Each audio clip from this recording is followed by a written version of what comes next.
How to, cousins? It's Rusty.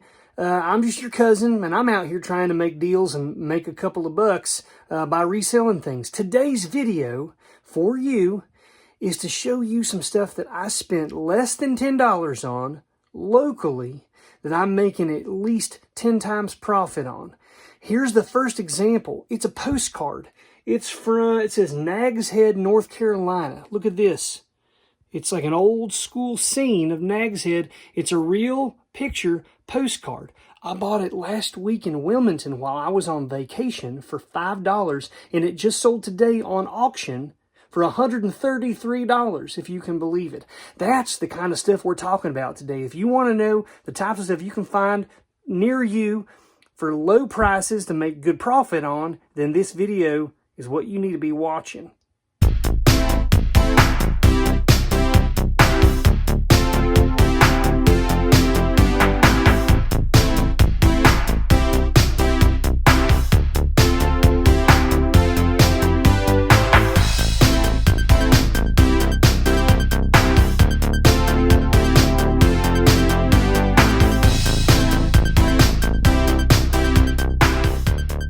All right, folks, listen, before we get into this, I have to tell you this crazy thing that just happened today, and it's relevant to this video, so listen up. So I am going to get in, I'm going to show you several things that I've bought for $10 or less most of the time, and I've made 10 times profit. We're going to see some of those, and at the end, I will actually show you some screenshots of the actual items and what they sold for, so you'll see I'm not just blowing hot air here. These are actual sales. But I had this whole idea for this video today, and I'm changing it up because of something that just happened to me. I was at an antique store that I sell at because I had sold something on eBay that was there and I needed to retrieve it. I was in the middle of doing that. I was almost done, and a lady came in and said, "Hey, I've got some jewelry I'm interested in selling. Would you be interested?" And the kind ladies who run the antique store I sell at said, "Well, we aren't buying it ourselves, but what we can do is get your contact info and send it out to our dealers, and maybe one of them would be interested." Now, old Rusty overhearing that conversation says, "Well, I'm interested in taking a look." She says, "Okay." So I go out, and she brings me a tub full of mostly costume jewelry, I guess. I've not fully looked at it yet. And says, I say, "Well, what are you looking to get for it?" And she says, "I don't really know." She's like, "To be honest with you, this came to me free." And I was like, "How's that?" And she said, "Well, my husband and I refinish houses. And you know, sometimes things get tight and people don't have the cash when they're supposed to pay certain things. And so sometimes, even though we don't want to, we accept other things as payment. And this time, from this person, we, for part of a payment, we accepted this jewelry. And now we got to sell it, and so we can get that cash." All right. So we basically made a deal. And I paid her $150 for all of this jewelry. I paid her $90 in cash that I had on me because I had sold 2 other things off Facebook Marketplace today, and I had that cash. It had just come to me. And then I PayPal'd her another $60 goods and services. All right? So I'm $150 in.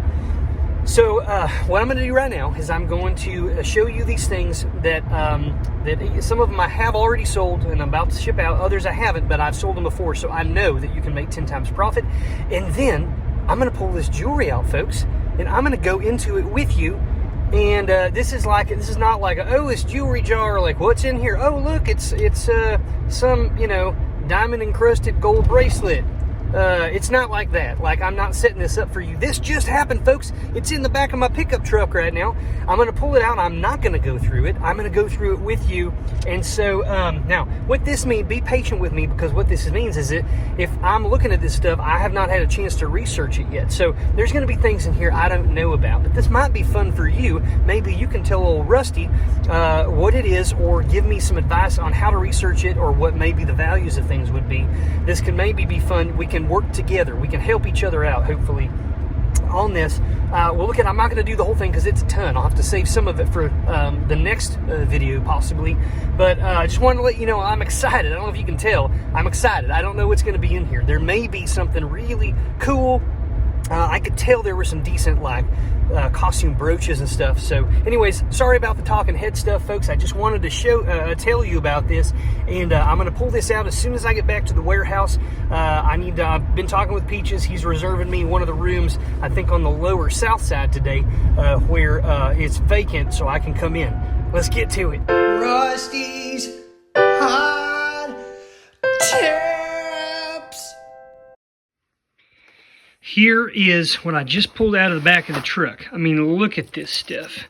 And I'm going to get into it here in just a little bit. You know, we're missing a couple of stones here. It's possible that they're in this, but I mean, it pains me a little bit to see how all this has just been dumped in here. And there's price tags. So at one time, somebody was attempting to sell this someplace. But we got some beautiful stuff here. Look at this. This looks kind of like a Coro or a Weiss type piece, but we've got all oodles of stuff in here, folks. $150 I paid for all of this. Oh my goodness. All right, we're going to get into that in just a little bit, but you know, true to the intent of this, you know, and the title and everything, we're going to talk about things that you can buy locally and make 10 times a profit on. This also, look at this. This it was just sitting on top here. It's like a magnet. Perfect. I can use it now to check out jewelry. That's great. Okay, first up is this postcard, or postcards like it. And I showed you this in the very beginning. Oops, I almost knocked something over here. This is a postcard, what they call a real picture postcard. It's the south end of the Nags Head, North Carolina. And this is a very old postcard. It's a real photograph. And if I pull it here and I zoom in, you can kind of see these gentlemen and ladies just walking across the sand. Look at this. Is all this has that everything to do with the early 1900s. The way that they're dressed, the men with their hats, the women with the dresses, and you can see these old buildings out here near the coast. You can see that they're up on platforms so that whenever the tide comes in, it doesn't get washed away. You got a kid with the dogs and stuff. An old buggy car. Really cool scene, folks. And if you flip her over, it says 1926. Okay, so that's the postmark. This is 1920s. Got a couple of those Franklin stamps. Mr. Wallace Chappelle or something like that. Anyhow, really cool. This, I put it up for auction while I was still on vacation. I paid $5 for it in an antique store, along with 5 other postcards, one of which has sold for $20-some. And then this one was $133. Folks, if you don't know about real photograph postcards, it has this kind of interesting sheen on it. You can tell that it's an actual photograph. This might be the only one of its kind ever taken or left, but it gives you a really cool view of what Nags Head looked like in the 1920s. So postcards, that's the type of thing all the time I can buy for $1, $2, $3, and you can make really good money on them. Okay, here's another example of something that I can make good money on, 10 times profit, and do regularly, and that's old photographs. So this is set up as a postcard, of course, to send to friends or family.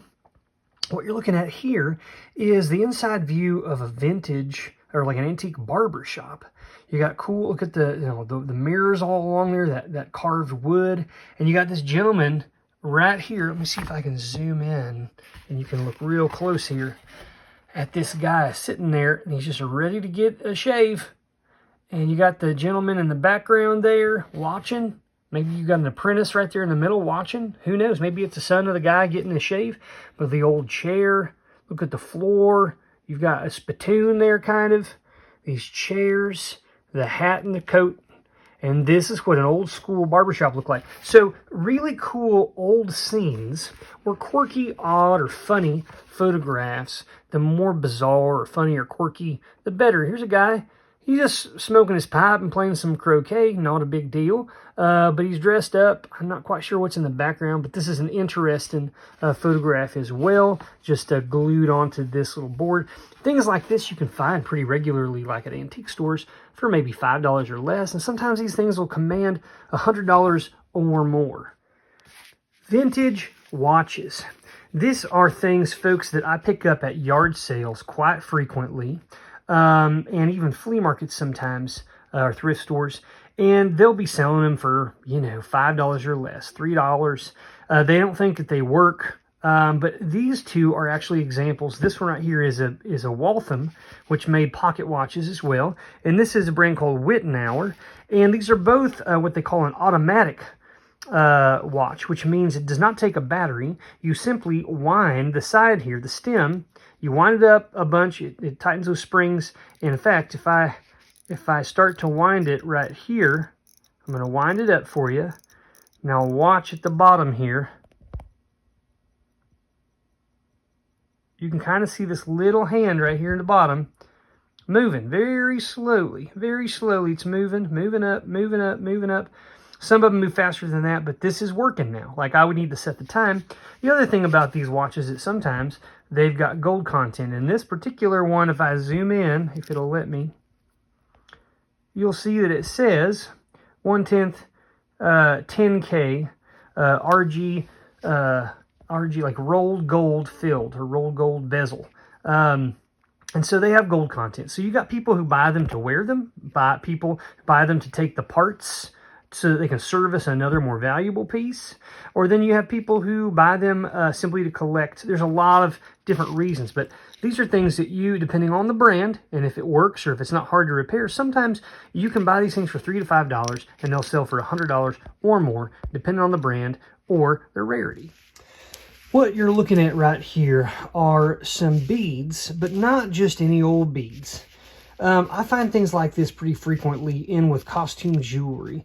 The first thing I notice when I look at this, though, is that it appears, the threading itself appears to be quite old. It's made of this interesting cord. It's got kind of a greenish dye on this side. It's thinner over here, more of like a red and pinkish, and you know it's old. In fact, it's almost completely broken off here. It's down to one tiny thread, but it is still intact. And what these beads are, folks, is they're made out of something called Bakelite, which is a very old plastic that you can test for. We got other videos that talk about that. But this particular set is it's a set of prayer beads. And so if I were to pull them down a certain way and tighten them up, it would originally have looked like this. And so these would go around like your wrist, or you could just hold on to them. And I don't know exactly where these originated. They may have come from the Middle East, possibly. But this right here, if it was just regular old plastic, worth very little, next to nothing. But the fact that they're made of Bakelite and they're clearly, they've been tied on here a long time ago. They are authentic. They've been tested. These can sell for $100, $150 for these. They sell regularly. If you look up Bakelite prayer beads, or you look up like egg yolk Bakelite or butterscotch Bakelite, another word that they use is the word Faturan, F-A-T-U-R-A-N, and I don't know what that word specifically is relating to. It's not just a descriptive word. It has to do with either a people group or possibly some sort of religious thing. I'm not exactly sure. You can let me know if you know, but keep a lookout for stuff that looks like this. The stuff that sells the best, though, tend to be ones that are more of like a deep ruby red color.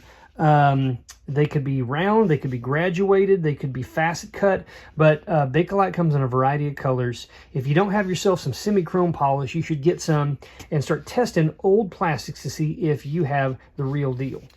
This right here, I think I didn't feature it, but I think I talked about it in another video right before I was listing it. But I bought this locally about 3 weeks ago at a thrift store for $3. And all their brooches, actually they started raising prices, doggone them, but for the longest time, and still some of them are $3.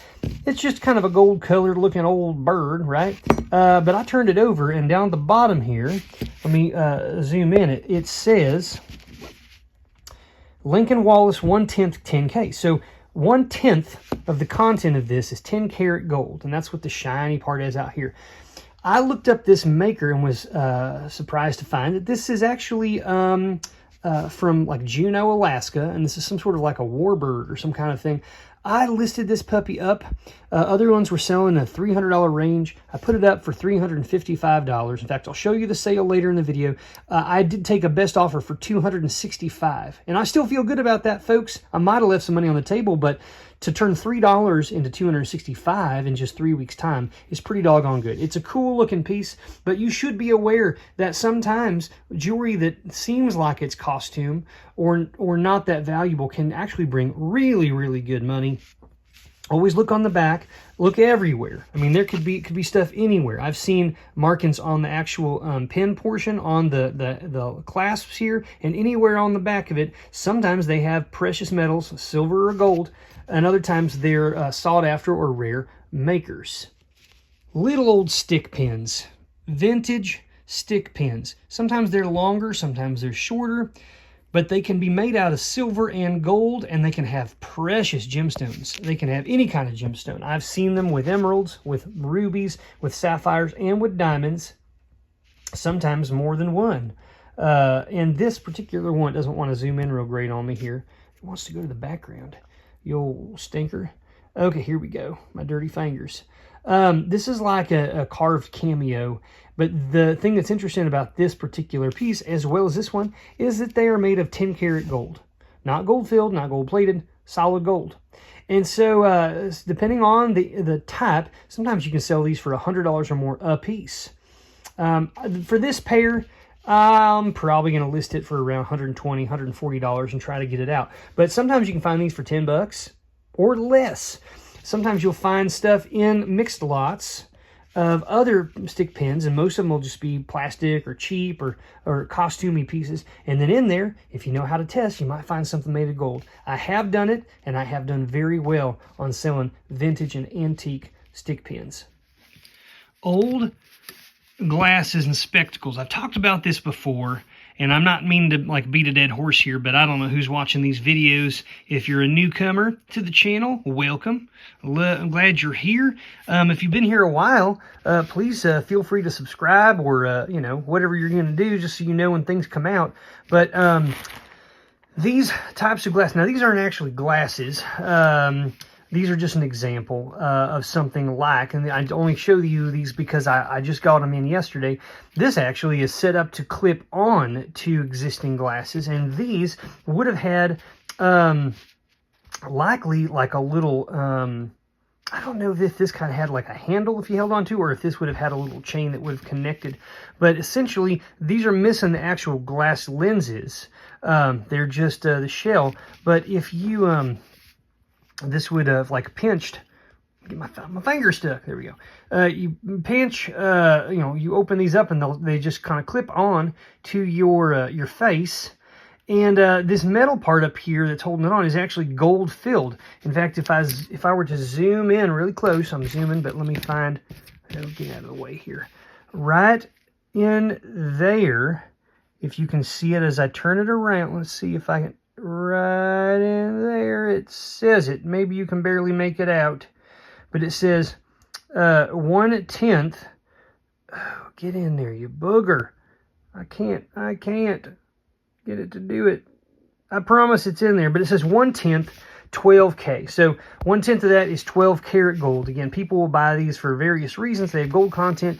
Please, if you find vintage spectacles, right, for like $8, that's about my price point. If I know they're going to sell really well, I'll spend as much as $10. But $8, and some of these will sometimes sell for $100. Now, if you pay $8 for something, you can sell them for $50. That's still a good score, even though it's not 10 times the profit. But I have, folks, in the past bought glasses for $2 and $3 and sold them for over $100. Now, these are a little bit different, but I have a bag right here of various, and I'll pour them out so you can see them, old glasses. Now, these are not antique. These are not as old as these, all right? These are from the early 1900s, but these are old, and this is like a Bausch & Lomb brand, and these are what they would call safety glasses. And you may or may not believe this, but some of these can sell for over $100 a piece too, and if I throw these into a lot, I'm guaranteed to sell them for at least $10 to $20 a piece. So if you can find these for $1, there's a good chance you could sell them for 20. That's 10 times your profit there. That's over 10 times your profit if you sold them for $1. But these old vintage women's glasses, they're even better. They sell even better if they're horn rimmed, because that style is kind of back again. But you've got a lot of really cool old glasses here. I find these regularly at thrift stores for $2 or less a piece. And sometimes I'll even find ones like this for $1 or $2. And sometimes even in the little kind of hard case that they would come in with, maybe even notes about who the optometrist was or the town that they were made in. Collectors love that kind of stuff. Vintage guitar straps, and even in some cases straps for cameras, can sell really well, and you can oftentimes buy them for very cheap. Now, I paid up for this one because I knew what it was and I wanted it personally for these lookers over here, all these instruments. And you can see I've got another one. I got 2 of them. But this is a guitar strap by a company called Ace, the Ace Guitar Strap Company. And these are vintage from the 1960s and in some cases the 70s. They're very well known because Jimi Hendrix and a lot of those old rockers in the 60s and 70s wore these. They've got a leather back with a stitching in the middle and on the sides, and they've got this kind of rounded bottom here, couple of rivets holding it together, and it has the brand. If it is Ace brand, it'll have that. But they come in a variety of different patterns and colors, but these can command crazy amounts of money. I've seen this particular strap, and I'm not kidding you when I say this, I've seen this exact strap sell for as much as $200 on eBay. This one guitar strap. I got 2 of them, and I use them because I like the look of them, because I like vintage instruments, and I like to buy and sell those as well. So this one's not going to be for sale. I'm just using this as an example. However, this week I did sell a guitar strap that was not an Ace brand, but was very much designed and made to look like it. It was leather. All the construction was essentially the same. It just didn't have the brand name. And I sold it for like $40 or $50, and I only paid $1 for it. So you can find these, and sometimes you'll even find these brands at thrift stores. People will donate them. They're going through the closet. There's an old guitar case that doesn't have a guitar in it, and they're like, oh, well, I don't need this case, and inside is a guitar strap. You know, things like that happen all the time, folks. All right, here's another couple of cool looking things. What are these? What are these, and why do I have them? Well, I found this week in Wilmington on my vacation, and it was rusted badly, and I paid I think I paid $8 for this. I paid up because I knew what it was. It said antique ? And it had $8. Well, I knew what it was, folks. Do you? If you guessed an oyster knife, then you are correct. These have been fashioned out of solid pieces of steel, and they come to a tip up here. They look very much like a heavy-duty letter opener from back in the day, but they are not letter openers. They are made to crack open oyster shells when you're shucking oysters. And this particular one has been fashioned, obviously, from a piece of heavy-gauge rebar. It's vintage. This also is heavily rusted. And the cool thing is, I've actually got 7 of these. But I would tell you that it's not common to find them, except in the last 2 years, I've found them on 3 different occasions. So they're out there, folks. I'm in North Carolina, so I am in a state that has a coast, although I'm in western North Carolina. It made sense to find this in Wilmington because they're on the coast, but in the Asheville area where I live currently, it's not as common. I mean, we're in the mountains here, folks. We're mountain people. We're mountain folk. We're not shucking oysters commonly. But this is very old, and you can see by the degradation in the steel up here, this is really old. I've got 7 of them. Now, the last time I found some, they were look more like this, but they actually had some brand name. They'd been made up in Philadelphia area back in the early 1900s. Those things sold for between $40 and $50 a piece.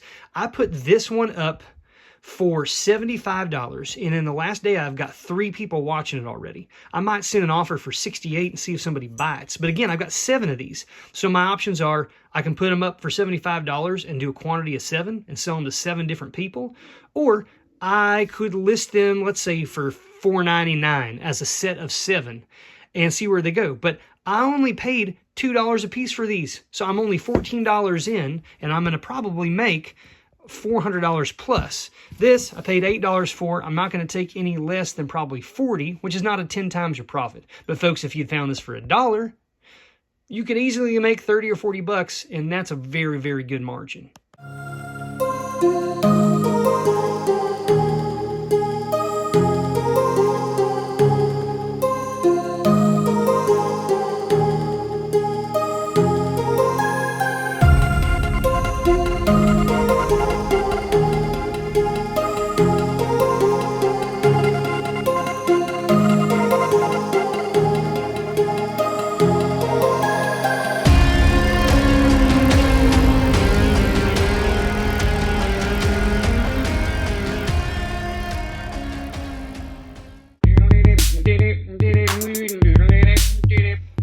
right, as promised, we're going to shift gears from things you can make 10 times profit on, and we're going to look at this. But the good news is, guess what? You can make 10 times profit off of costume jewelry, folks. If you didn't know it, it is not worthless. In fact, there are many, many types and brands of costume jewelry that you can make more off of than silver and, yes, even gold by the gram weight. I'm not kidding you when I say it. So I'm going to start pulling these up. I've got a little makeshift stand over here I'm going to put a camera on, and I'm just going to start pulling some of this stuff out. Now, as I said, this is not going to be exhaustive. You can see there is so much jewelry here. I'm not going to be able to get through all of it here today. I'm going to have a lot of research to do, a lot of time spent photographing stuff, determining what I should sell individually, what I should sell as a group. But you heard it here. I paid $150 for this today, and so what I'm trying to figure out is how much am I actually going to make off of it. As I'm just sort of giving a cursory glance, my initial guess is hundreds. I'm going to make hundreds of dollars profit off of this purchase today, but let's get into it and see just a few of the things that I found, and you know, it's very likely that this is going to show up on the next couple of videos as well. Oh my goodness, folks, what have I found? I mean, look at this. I'm going to pull it back over. Look, this is everything that's left. I mean, I've only started pulling stuff off the top, and let me zoom in here a little bit. We're just going to start looking at some of these, and you can tell me what you think. Look at these just gorgeous brooches. So this one doesn't have any name on the back of it, but you know, usually the pieces that have this look end up being pretty good quality. I get pretty good money for those. This one's the same way. Some of them are open back, some of them are not. I'm not seeing any maker mark again, but these are definitely attractive pieces. They're nice and bright. Let's pull up a couple more here. That's a really good, beautiful kind of green piece again. So the person who was wanting to sell this originally, whoever that was asking $45 for that one piece. I'm going to move these off here as I'm going through them. Here's the one I showed you right before. Flip this over. Okay, look. Okay, well, this is a Weiss or a Weiss piece. Beautiful piece. Now, what I don't know. We're going to see. My guess is that because of the way that these were just kind of, it looks like they were just pitched in this bin, we're going to be missing some stones in some places. But so far, I have not seen any. With this rivet look here, my guess is this one is a little bit older. And again, there's a price tag on here. $48. They're saying from 1940. And I don't know. I'm going to disregard these prices until I really get into my own research. But some very beautiful pieces. This is the type of situation here, folks, where having, say, like a price guide, 1950s it says, they wanted $60. You can tell me, folks, those of you who know costume jewelry really well, if you think that those sound about right or if they're high. This is an unusual piece, but very complex. You can tell a lot of work went into making and constructing these. These are not your typical super you know, cheap pieces. These are all vintage that I have seen so far. This one is actually a necklace. Look at this.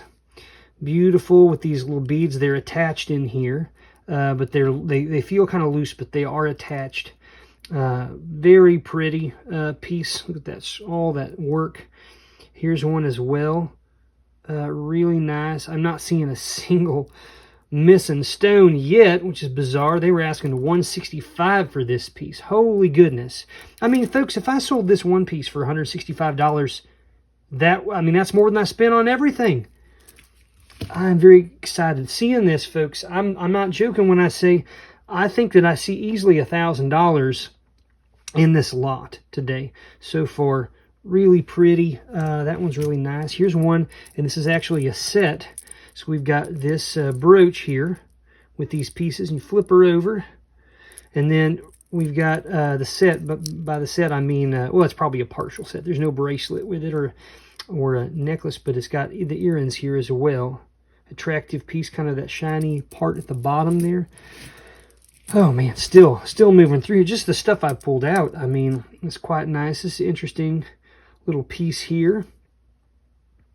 This So that gorgeous kind of Aurora Borealis look here. And again, I'm not seeing the names, but some of these look reminiscent of Coro pieces. Obviously, we've got a Weiss piece in there we've already identified. This is a gorgeous piece. Kind of this, I don't know what you would call that color. It's kind of pinks and peach colors. Beautiful piece. Holy goodness. No, again, no maker in here. I'm going to inspect these much closer, obviously. I'm just showing you these. I'm seeing these up close and personal for the first time myself. I just laid them down here. I have not looked on the back of any of them. Here's got those rivets again. And then this one right here. Beautiful, beautiful, like a butterfly look. And look at this multi-tone rhinestone here. Blues, pinks into the green. Very, very nice pieces. I have not seen a single stone missing yet. Here's a necklace. Oh, this is gorgeous. Look at that blue. Oh my goodness, blue is my favorite color here. Beautiful little. Now we are missing some stones. Do you see this now? I'm starting to see very yellowed. We're missing those at the bottom, and we're missing a couple in the middle here. It looks like that's a bummer. Flip it over. Oh, but we see something right in here. 1/20th 12K. So this is a gold filled piece. This necklace, the pendant at least is gold filled. We're going to look up here. What does it say? This is a Whiting and Davis piece. And the clasp itself, will it say it's got gold fill? No. So just the pendant portion does. But that's a beautiful piece. Somebody would still like that. Even though it's missing the stones, it's got a pretty enough look to it. Look at this large stone. Makes it look kind of like an aquamarine or a very light colored topaz. No marks on the back. That's a beautiful piece. And look at this. Wow. Wowee. Oh, what do we got here? Down here at the bottom right here. Oop. What do we have? Sarah Coventry. Okay, so this is a Sarah Coventry piece. We know that name, don't we? It's a pretty well-known costume jewelry maker. Here's another really complex looking piece here. Look at this green, emerald green color. And this is kind of more of like a clip type thing, maybe for a scarf or for a collar or something. My goodness gracious. All right, I was moving those things over because I'm only halfway through what I have on the table, and I still got, 3/4 of this deal to open up. We got this, a little bracelet, interesting kind of design. I've seen things similar to this before. The clasp is right. This would actually, there would be like a little chain that would dangle there and connect over here to hold it, and then the clasp is right here. You press, and then this pops out. Okay, so I'm not seeing any maker name on it. Nothing underneath there indicating gold content. Yeah, it's just worn. But they were going to try to sell this for $29. Dama Slew. Maybe that's the brand name. I'm not sure. That's very interesting. Look at this. Look at this little brooch. My goodness. Just a clear rhinestone number. Oh, my goodness gracious. This is crazy, folks. I cannot believe this happened to me today. Right place, right time. This never happens. That's a beautiful piece, too.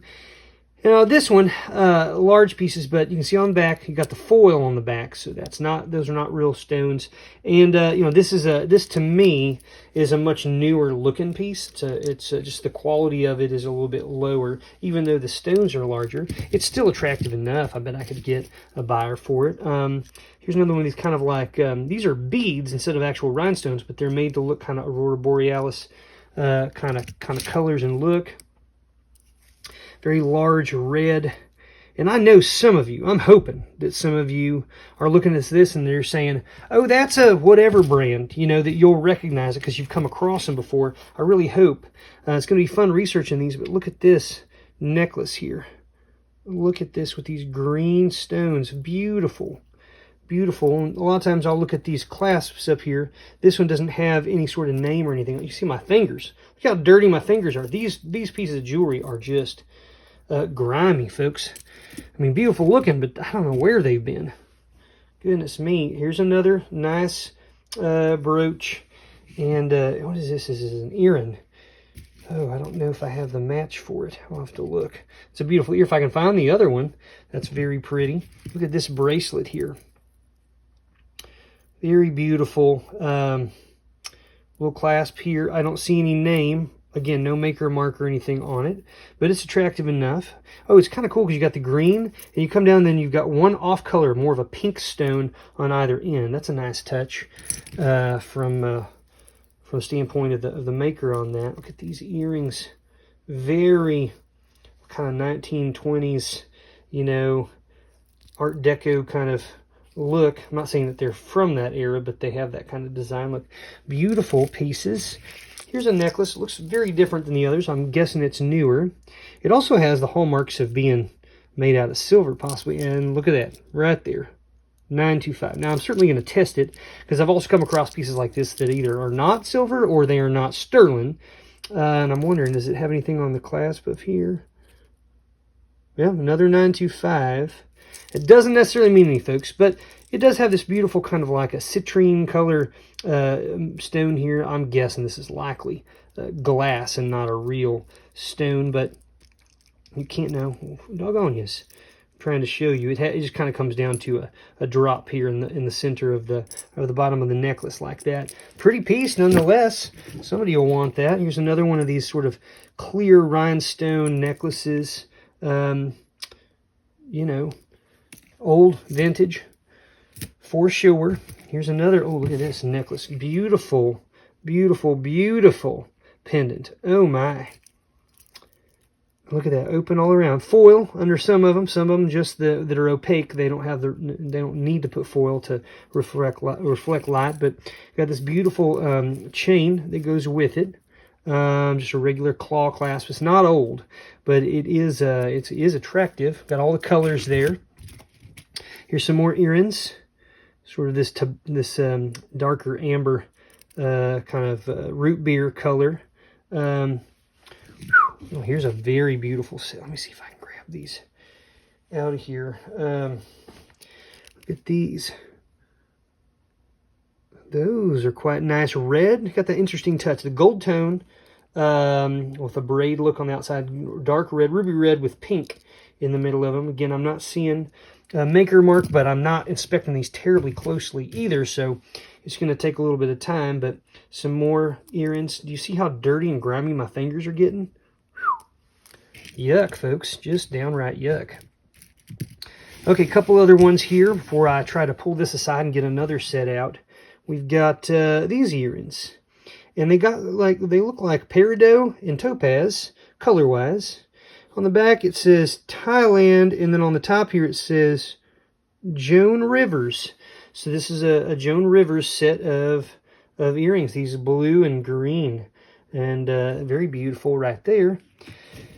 Okay, a couple cool looking things right here. Look at this. So at first when I saw it, I thought, whoa, look at that pocket watch.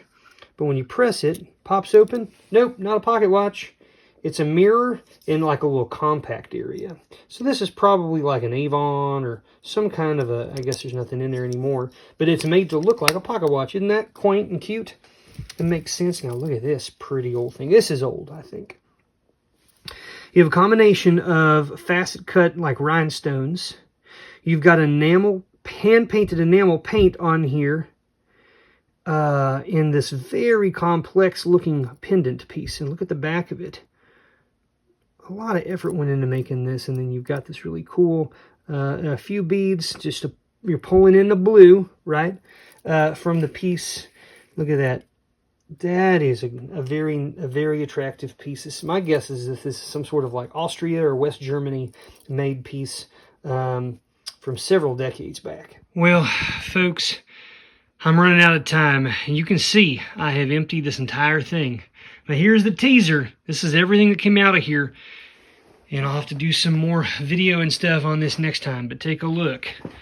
This is everything that was in this tub. I could not hardly believe my eyes when I was pulling some of this stuff out. And this is the stuff that we looked at here. Now this is the stuff we were looking at.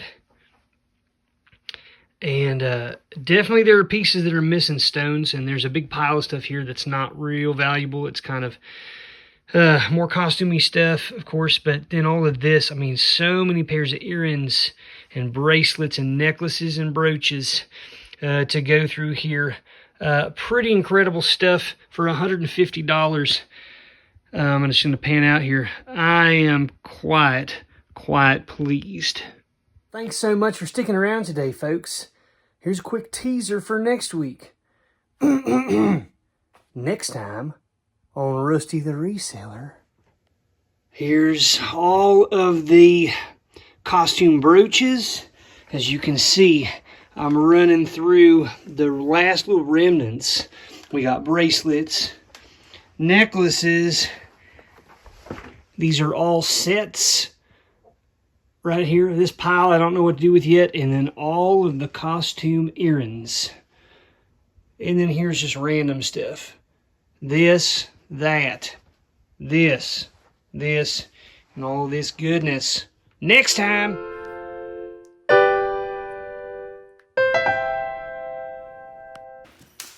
Rusty, Rusty, Rusty, how